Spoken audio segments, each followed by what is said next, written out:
A millionaire CEO went undercover at his own restaurant.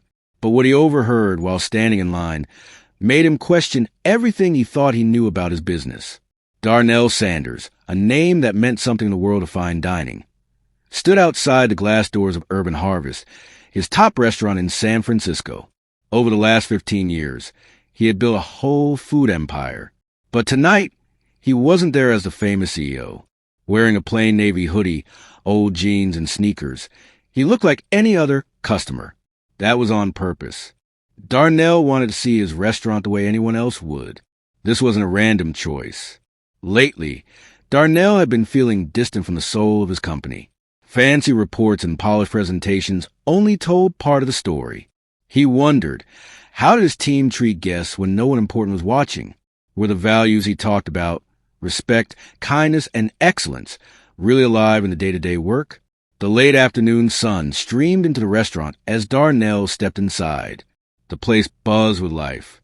Rows of sleek wooden tables were full of people chatting and eating. In the open kitchen, chefs worked with skill, flames briefly rising as pans hit the burners. Darnell joined the line, eyes flicking to the menu above. His heart beat faster. Would anyone recognize him? Would his staff act the way he hoped? As time passed, it became clear no one had a clue who he was. The line moved forward slowly. Darnell noticed little things. A young cashier greeting people politely but without much warmth, and the rich smell of fresh bread in the air. Everything seemed okay, but okay wasn't why he came. He wanted to see the truth. Then, just as he got closer to the counter, two voices behind him caught his attention. He listened carefully. The boys sounded around 15 or 16, chatting with excitement that stood out from the quieter noise around them. Darnell kept facing forward, pretending to study the menu, but he didn't miss a word.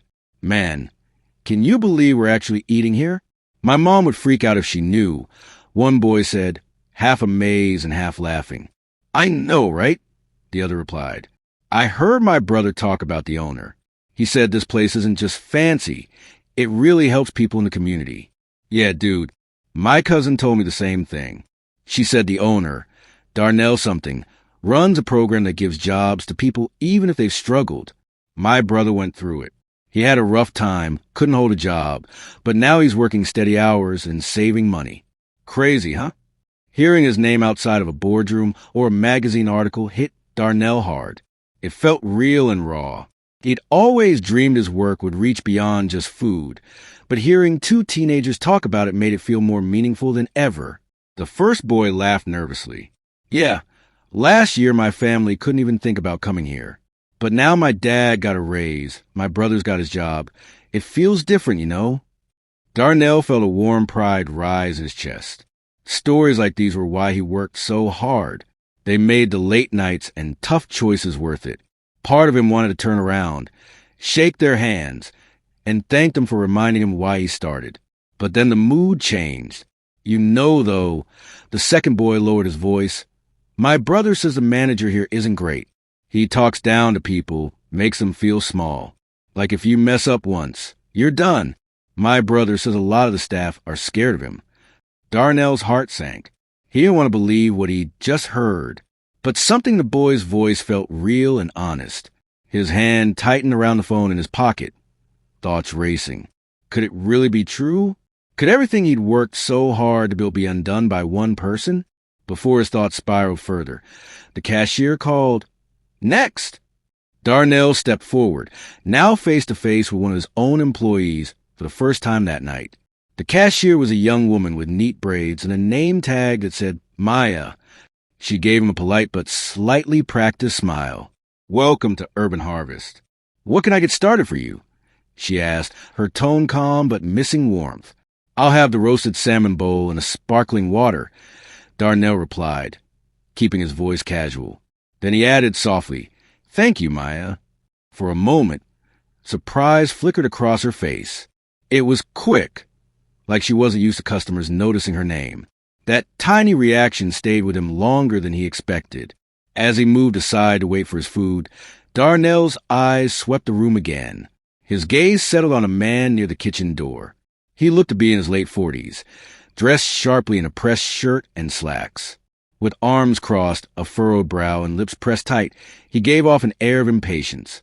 Darnell didn't need to ask who he was. The man's body language screamed manager, but not the good kind. It didn't feel like leadership. It felt like control.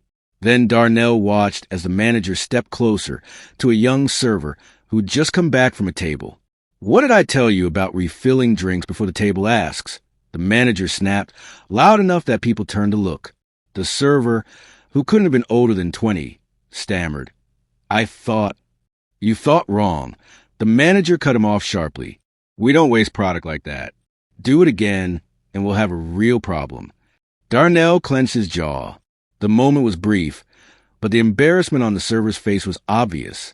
The young man mumbled an apology and hurried away, shoulders slumped. The manager simply returned to his spot by the kitchen, looking completely calm, as if nothing had happened. Darnell's order number was called, pulling him out of his thoughts. He picked up his food and found a seat in a quiet corner where he could keep watching unnoticed. As he ate, he kept observing. Maya worked quickly and neatly, but every time a customer walked away, her smile disappeared. The servers moved fast but seemed tense, always careful to avoid looking the manager in the eye. The whole place felt heavy, like everyone was trying not to draw attention. The pride Darnell had felt earlier now mixed with worry. How long had this been happening? And how had he failed to see it? But instead of rushing to confront the manager, Darnell chose to wait. Acting on anger wouldn't fix anything. His goal wasn't to embarrass someone. It was to fix what had gone wrong in the culture he'd built. For about an hour, he stayed and watched. He noticed the nervous glance his staff gave the manager, how they hurried their steps when he was near, and the quiet conversations they had only when they thought no one else could hear. All of it painted a troubling picture. As dinner time got busier, Darnell knew it was time to step in. He stood up, adjusted his hoodie, and walked over to where the manager stood, checking his watch near the register. "Excuse me," Darnell said calmly but firmly. The manager looked up, his face showing annoyance mixed with mild curiosity. "Yes? Can I help you with something?" Darnell met his gaze without flinching. "I'd like to speak with you in private," he said. "It's about how things are running here." The manager's brow tightened. "And you are—" Darnell slowly pulled back his hood, revealing his full face. The manager's eyes widened as recognition set in, and the confident posture slipped away. "I'm Darnell Sanders," he said simply, "the owner of this restaurant." For a moment, the whole room felt like it stopped to listen. Maya froze in the middle of wiping the counter. A server carrying a tray stopped too, his eyes darting toward them. "Mr. Sanders, I wasn't expecting you," the manager stammered, his sharp tone gone. "That's the point," Darnell said calmly. "I wanted to see what things were really like when no one knew I was coming. Let's talk in your office." Without waiting for a reply, Darnell turned and headed toward the back. The manager followed behind, his steps slower and more careful now. Inside the office, the air felt heavy. Darnell motioned for the manager to sit, then sat across from him. "I heard some things today," Darnell began, his voice steady but firm. "Things about how the team feels working under you. I also watched how you spoke to them. And I have to be honest, it doesn't match the culture we've worked so hard to build." The manager opened his mouth, but Darnell raised his hand gently to stop him. "Before you explain," he said, "let me ask you, do you really think the way you've been leading shows respect? Does it fit with our values?" The manager paused, his eyes dropping to the desk. I didn't realize." "That's not an answer," Darnell interrupted, still calm but direct. "Do you believe it's respectful?" "No," the manager admitted quietly. Darnell nodded, disappointment on his face. "This place isn't just about food. It's about people feeling valued, whether they're guests or staff. If we forget that, we lose everything." They talked for about 20 more minutes. Darnell explained what had to change right away and set clear expectations. By the end, the manager's defensiveness had faded, replaced by reflection. When they stepped out of the office, Darnell gathered the staff. He spoke honestly, acknowledging what he'd seen and promising real change. "This restaurant is nothing without the people who make it special," he said, his voice carrying across the room. from the chefs to the servers to the cashiers. You all matter, and if something isn't right, I want to hear about it. My door is always open. The staff exchanged looks. Their guarded faces softened just a little. But as Darnell left that night, he knew it wasn't over. The real challenge would be making sure the change lasted. Later that night, Darnell sat alone in his quiet home office. The desk lamp cast long shadows on the wall. In the corner sat a framed photo of his late mother, her gentle smile reminding him why he'd started this journey.